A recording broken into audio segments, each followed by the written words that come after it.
Okay, well, this is video 2. I've laid 5 layers of fiberglass. The first layer of fiberglass, I laid a piece of cloth exactly the same dimensions as the hole, so it sat inside the hole. That's a piece of cloth. Then I went with another piece of cloth just slightly larger than that, maybe a quarter of an inch on each side, slightly larger just to barely go over the edges. And then I went with mat, and I put 2 layers of mat, and each layer of mat was also slightly larger than the next. I put 5 layers total, so I put 2 layers of cloth, 2 layers of mat, and then a layer of cloth again to go over the complete hole. And this is what I've ended up with right now. I use this regular SMC fiberglass resin made by, I believe it's Clear Coat. I'll have to double check that, but and their hardener, and this is what I end up with. Now I still have, if you look closely, it looks like I still have a little bit of an indenter out. It's just a little bit still sunk. So what I'm going to do is probably add another 3 or 4 layers. I'm going to sand this down, and I'm going to fill it some more. Because I see a little bit of an indentation there all the way through, and that's with 5 layers. I'm still needing more fiberglass, so what I'm going to do is probably put another 3 or 4 layers, and then I think I'll finish it off with 1 square piece of fiberglass that runs even. That way I can blend everything in nicer.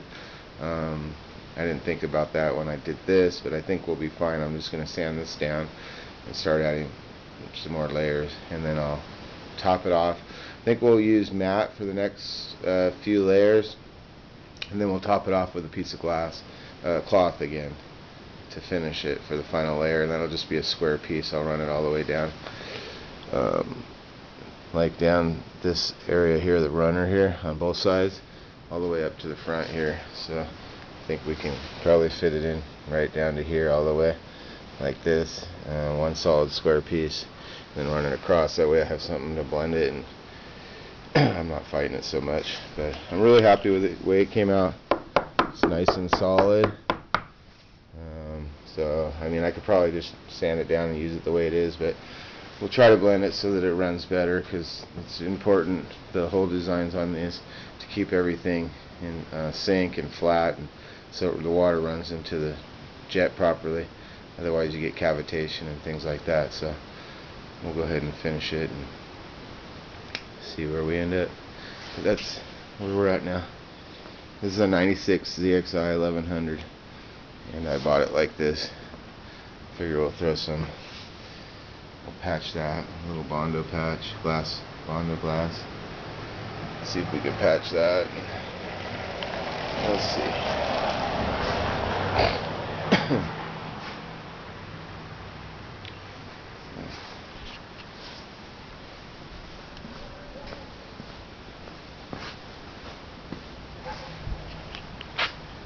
And here's my other baby. It's a 95 Polaris 750 SL, and I rebuilt the motor on that last year. It's got a new crankshaft in it. The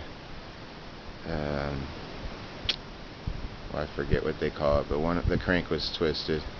The PTO cylinder, the crank wasn't lining up when I did a crank check, and I kept melting pistons on it, so we pulled it apart and put a new crank in it, and so it's pretty much brand new now. And that ski is freaking clean. There's not hardly a scratch on it, and so I love that ski.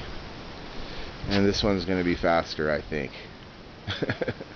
So this is a 2-seater also. So anyway.